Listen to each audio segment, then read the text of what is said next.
Welcome to the Bookbot Theory, your go-to podcast on all things book marketing. I'm your host Namrata, and today we have with us a very interesting guest, Awais Khan. Awais Khan is a graduate of the University of Western Ontario and Durham University. He has studied creative writing with Faber Academy. He is the award-winning author of the critically acclaimed In the Company of Strangers, published by Simon Schuster in India, ISI's Audio and Hera Books, and No Honor, published by Orenda Books. He has appeared on BBC World Service, Dubai Eye, Voice of America, Cambridge Radio, City 42, PTV Home, Samaa TV, Indua TV, etc.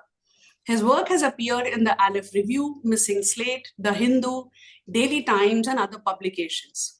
He is the founding director of the Writing Institute and has delivered talks on creative writing at Oxford University, Durham University, American University of Dubai, Canadian University of Dubai, Keemiya College, etc. He is also on the judging panel of quite a few international literary prizes. He was longlisted for the short story Dagger in 2022. He is represented by Annette Crossland at A for Authors Agency Ltd, London. He also teaches a popular online creative writing course to aspiring writers around the world. When not working, he has his nose buried in a book. He lives in Lahore. Welcome, Awais, and thank you so much for your time today. Thank you so much, Namrata. It's great to be here and great to be doing this talk with you. Thank you for having me. It's a pleasure. So, starting our conversation, Awais, our first question is, how do you see the evolution of South Asian literature, particularly within the subcontinent? Has there been a noticeable shift in themes, genres, or reader preferences over the years? Well, I think that literature has always been very fluid. That's the beauty of literature, that you don't really, there are no shackles involved. So that South Asia, authors in South Asia, writers in South Asia have been doing a lot in terms of producing meaningful and thought-provoking literature for decades. And I think that, yes, the way things have changed is that we have become more open to genres like science fiction, fantasy, I feel, and the genres that you generally may not see South Asian writers attempting. So I'm glad that Simon & Schuster, for example, India has done a lot to promote that particular genre, and a lot of Indian publishers are doing the same. So I feel that we have made great strides in different genres now, which you may not have seen, say, 20, 25 years ago. So yeah. I absolutely agree. So we have moved from the case of exploding mangoes and talking about the Indian mangoes and the Pakistani mangoes. It's good to see that, there has been a change, because after that we saw a lot of romance coming up, and then we moved beyond those comfortable genres which we would consider in the market otherwise. So, we just discussed about the literary landscape. So how do you think it compares with global markets in terms of reader engagement, literary trends, and publishing opportunities for South Asian authors? Do you think that has changed? Well, you see, the thing is that even though if you combine India, Pakistan, and Bangladesh, you probably have more people than the West, if you put the West together. But the problem here is that although we do have a certain reading culture, it's not that prevalent. And secondly, a lot of people, I'm talking about Pakistan, I can't speak for India, but in Pakistan, a lot of people want the book for a very cheap price. So they'll be willing for pirated editions, and there is no loyalty to that particular author. So I mean, it's not like a universal thing. There are a lot of amazing readers in Pakistan as well who are very loyal to authors, and they go the extra mile to get a signed copy and everything. But I'm talking about the majority who don't want to spend money on regional authors. They'll buy a Stephen King book, yes, but if it comes to Awais Khan, they'll be like, why should I spend 1,500 or 2,000 rupees on Awais Khan's book? So I'll just get it for 200 rupees in Urdu Bazaar. So that's the whole problem, and this is why we haven't been able to excel like the West has. As far as opportunities are concerned, Pakistan is very dry in that case. We only have a couple of independent publishers who are doing really well, but of course their hands are tied as well because their influence is limited. But they can only do so much with the resources they have. So the with India, the thing is that with the big five presence, and there's some really big independent publishers in India as well. So Yeah. India has been doing much, and traditionally India has published a lot of Pakistani authors to great commercial success. But ever since the trade ban came into effect, the commercial success has been taken out of the equation. So now Indian publishers will only publish Pakistani authors if they have a history with them, or if the book is too good to pass, or something like that. If they can guarantee a readership for them in India, because they can't send a single copy to Pakistan where the actual readership is. So in these ways, we're kind of like, I feel that it's kind of like that infinity thing with the snake eating its tail. That's the kind of uh, position South Asian authors are in. So, you just mentioned about how Indian publishers have changed their opinion towards accepting Pakistani authors now after seeing their work. So, as someone who's published both in India and abroad, so what are the key challenges you have faced in getting your work recognized and published? I think the key challenge is that there's a lot of competition. So there are only a set number of agents out there in the world, and they're getting manuscript submissions from like hundreds of thousands of people. Mhm. So that biggest challenge that writers face, that how do you stand out from the crowd?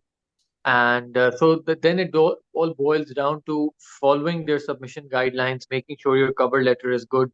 It's not just good, but excellent, and making sure that there's a hook in your story, so that you can immediately lure in an agent. And publishing in general, like I said, is so competitive, and it's not a very fair industry either. It's you see a lot of celebrities getting very big deals, and they get it because they have that following, they have that built-in readership and everything. So authors have to compete even harder, they have to work even harder in order to get recognized. So that is a huge issue in publishing, and which makes it even harder for authors to stand out. But I think that with the trick is to keep on producing more and more work, and if you get even if you don't get successful with the first couple of books, success does come knocking at some point in your career. So yeah. So, do you see a stark difference in publishers in India and the way publishers in US and UK treat authors who are outside their base countries?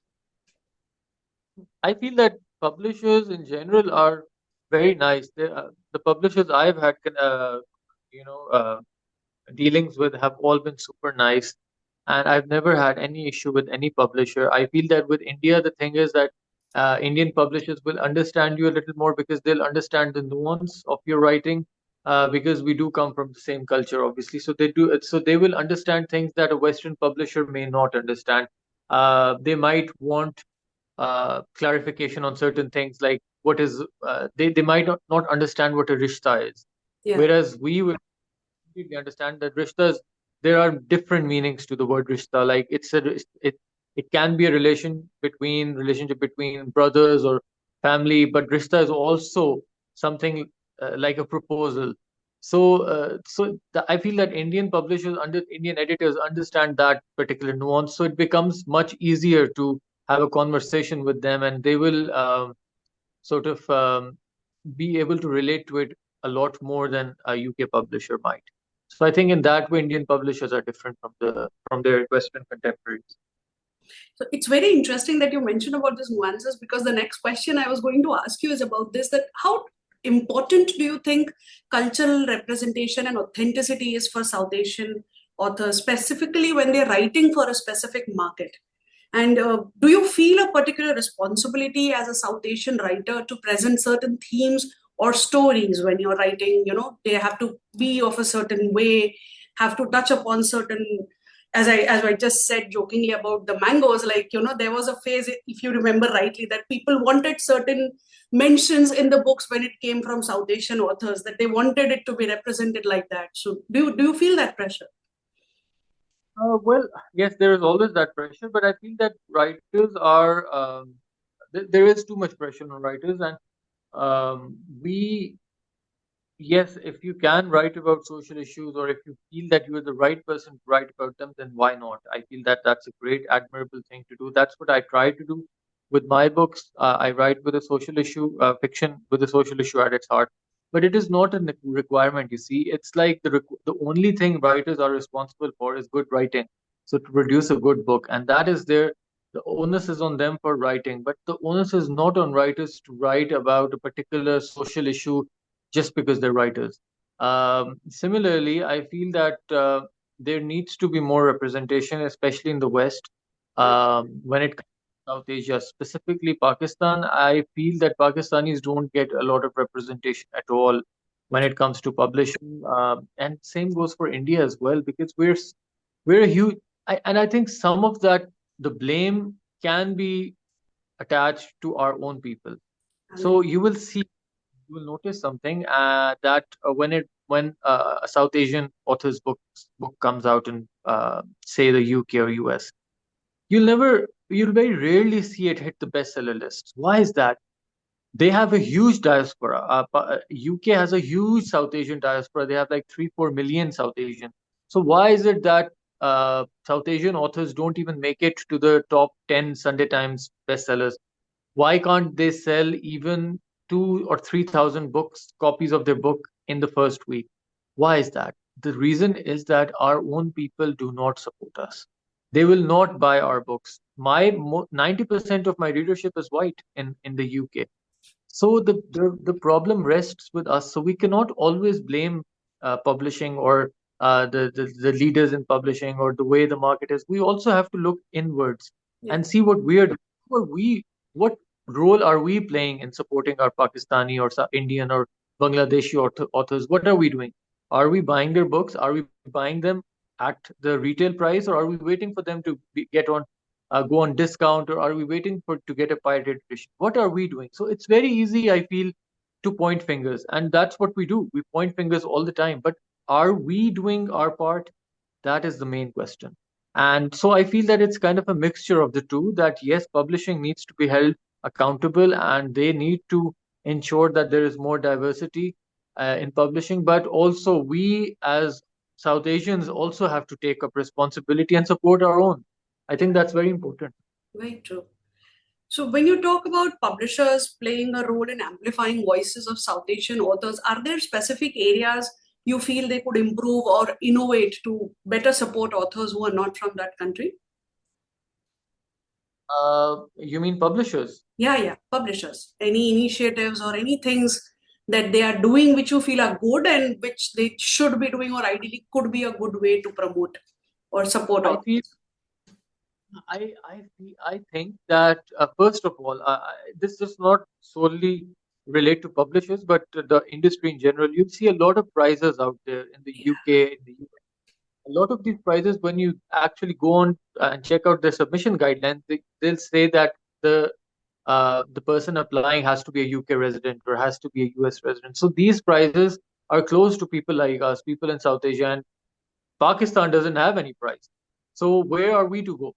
So that I think this is where they have to change, that they need to be more open. They need to let people from other countries where there is less representation, where there are less opportunities, pure opportunities, for those people to participate in mainstream publishing activities, and they should be entitled to grants and everything as well. Now I understand why they do this, because then if they do that, they won't be able to ensure support to their own authors. But then again, what the question that arises is, what are people in other countries supposed to do? So maybe the government should take up the cause. Maybe the government should help authors, just like the government helps sports people. You'll see there's so much support for cricketers. There's so much support for people who are in popular sports, both from the audience and from the government. Why is that not the case for writers in that country, where the writers are working equally hard? So I feel that both the publishing and the respective governments of those of our countries can do a lot more to support authors, and that is where, because when you give scholarships, when you give um, prizes and grants, and ensure that that writer has Yeah, sufficient money to art, that's how they'll be able to practice it without having to worry about paying the bills or paying the rent or whatever. So yeah. true. So I recently did a course in publishing where my final project was a paper on challenges of book marketing. So there I spoke to a lot of booksellers in Pakistan, in India, and so some of the challenges that came out were like, like Pakistan does not have Kindle. They do not support their books being on Kindle. And in India, some of the challenges were like distribution and those support where the books are not reaching the bookshops and also. Any thoughts on this? Or as you said, that this can also be a part of what government can actually do for, authors. Like Kindle is a free medium if you look at it. If somebody can just write and upload their books, they can perhaps have a bigger reach if they allow Kindle in that country. Not about allowing Kindle. See, the problem is that it's not Pakistan that's stopping Amazon from entering it. It's that Amazon doesn't see Pakistan as a viable Yeah. country to invest. If they feel that they will not get that return from their investment if they invest in Pakistan. So I think Pakistan is very much open to that. So this is the one thing I don't think I can fault the government on that. It's just that Amazon hasn't sort of seen Pakistan as a lucrative enough market. But I feel that yes, if they introduce Amazon Kindle in Pakistan, it could do really well because it will, first of all, the biggest thing that it will do is that it will ensure that people actually pay for books, even if it's little money. So right now, you're spending 200 rupees on a pirated copy, that money doesn't go, none of that money ends up with the author or the publisher or anyone. It just goes in the pocket of that person who is illegally pirating your book. But if you introduce Kindle and Kindle is selling the same book for 200 rupees, then you ensure that the publisher gets their share, the author gets their share, and Amazon obviously gets their share. So in that way, Amazon can be really effective. As far as distribution is concerned, yes, there is a huge problem of distribution in Pakistan. I can't speak for India. I feel India is probably much better than us. But in Pakistan, again, the problem is that there are very few bookshops that are stocking originals. Most of the bookshops will print the books on their own and then just stock them. So what is the point of it? That is what I want to know. If you're not going to pay the author or the publisher, then how do you expect them to keep writing and why should they keep writing? So this is a very important and serious question, and there is no and when you ask this question here in events and whatever, people just generally don't have any answer because most of them are already guilty of doing that. So I don't really know when exactly this mindset will change. There, like I said, there is a very small minority of good readers in Pakistan that will invest in that author. But Pakistan is now a country of 240 million people, Yeah. and one selling 1,000 copies of a book makes it a national bestseller in Pakistan. So you can imagine the state of affairs in Pakistan. If selling 1,000 copies makes you a national bestseller in a country of 240 million people, then that is a very, very sad reality. So I can understand that Amazon in itself should start actually looking at the entire South Asia as a place where there are a lot of readers across India, Pakistan, Sri Lanka, even Bangladesh. Or because in India, one of the challenges that we are facing is they have restricted it to top 2 or 3 Indian languages. So again, we have like about 26, 27 national languages. So a lot of writers in that are losing access. And with Amazon, what we have seen is that authors get a lot of independence in managing. The sales are directly theirs. They don't have anybody in between. There is a lot of transparency.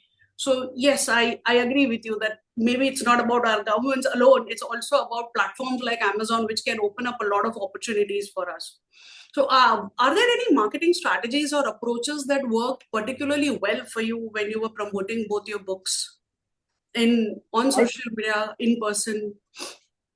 think social media is probably the best vehicle for that. In-person events are good, but again, Pakistan is a very weird place in the sense that you will see people flocking like anything when a Turkish actor comes to Pakistan, or if you'll probably find thousands of people trying to get a photo with them or whatever. Even with other, even our own actors are not that popular. But when it comes to authors, uh, they will not go that extra mile. Apart, like I said, again, that I'm talking about the majority, not the minority. There is a small segment of people who do support authors and who show up at events and everything. And I think that is the best way to get exposure. Social media. I've discovered that social media is there will be a lot of readers who will reach out to you for a signed copy, and signed copy has its value, I think, in this world, in this part of our world. And I have sold a lot of copies through my Instagram and Twitter account because a lot of people wanted a signed copy. So I feel that getting the word out through social media is obviously very useful. In-person events, again, if you can handle them or if you can sort of figure it out, I think in-person events can be really effective too. But then again, the problem is to get those people in the in-person events. That is always a challenge as well. So yeah. So yeah, that's the thing. Where do you see South Asian literature headed in the next decade, especially with the growing interest in diverse voices and stories, and translated works winning the Booker prizes and being nominated and shortlisted for some of the global literary prizes? I think that, like I said, South Asian literature has always been very important, and they've always been a lot of meaningful literature has always been produced by South Asian authors. But I feel that in the next 10 years, there'll be even more literature because there is so much talent in our countries, and writers are finally realizing that they're good enough to get published. So we'll probably see much more, and the one thing that we will see more is different genres. So you will see more sci-fi fantasy come out of India and Pakistan and Bangladesh, Sri Lanka. You might also see more dystopian fiction, more horror, and things like that. So genres that you may not have seen earlier will now come out of Pakistan and India more, I feel. So yeah, that's where publishing is headed, and you'll see more authors from our part of the world published. Even if mainstream publishing in the UK and US is generally less open to South Asian authors, but even then you will see more and more get published because of the sheer number of people who are writing now. Right. So, any tips or suggestions for authors who are looking at getting their work published internationally? Well, the one biggest tip I can offer is the perseverance. So you will have to have a lot of patience and perseverance because these things take a lot of time. And there's every writer out there, me, anyone else out there, they will have gone through rejection. So 90% of it is rejection. So in 90% of the cases, you will get rejected. Your work will get rejected, but don't take it personally. It's a very subjective world out there. What works for one may not work for another. So the trick is to keep, yes, if it makes a rejection makes everyone feel bad. That much is true, but don't let it get to you and develop a thick skin and keep at it. And you never really know when you might get lucky. So yeah, and read. That's Of course, that's the most important thing. So, Awais, that brings us to the last question. Any recommendations, be it your favorite books that you've read of late, any shows, any movies that you feel should be watched, read, seen? Well, when it comes to shows, I love watching TV shows and stuff. So I recently finished The House of Dragon, the second Mhm. season. So I'm currently watching Rings of Power season two, so I'm really enjoying that as well. I'm a huge sci-fi fantasy fan when it comes to TV, but I also watch popular shows, and I am a very steadfast fan of Schitt's Creek, Friends, and Orange is the New Black is a huge favorite of mine. So yeah, I feel that when it comes to TV, I'm very there's a lot of variety out there. When it comes to books, I really like Paika Mansab's work. I think she's an excellent author, but I also love to read thrillers and crime fiction. So in that regard, I love reading the works of there's some really good UK and Irish authors that read, like Alan Goriman, A. Chaudhry, and Eve Smith is really amazing. I love Kate Morton's books. Kate Morton's write historical fiction, and I feel that ever since I read her first book, The House at Riverton, and I haven't looked back, and I've been a huge fan of hers since. So yeah, there are a lot of authors out there that I read, and Donna Tartt is again really good. Yeah. Arundhati Roy, Arundhati Roy's books. So yeah, so the list is endless. Thank you. Thank you so much. This was wonderful talking to you, and thank you so much for spending your time. So thank you so much for having me here, Namrata. It was really nice, and yes, all the best to you, and thank you for having me. Thank you. Thank you.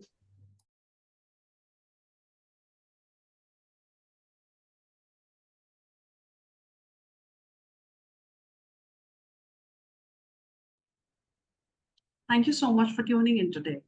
New episodes of Bookbot Theory Season 2 are released every Wednesday. Be sure to subscribe so you never miss an update. If you have any questions about book editing or publishing in India, do not hesitate to reach out to us.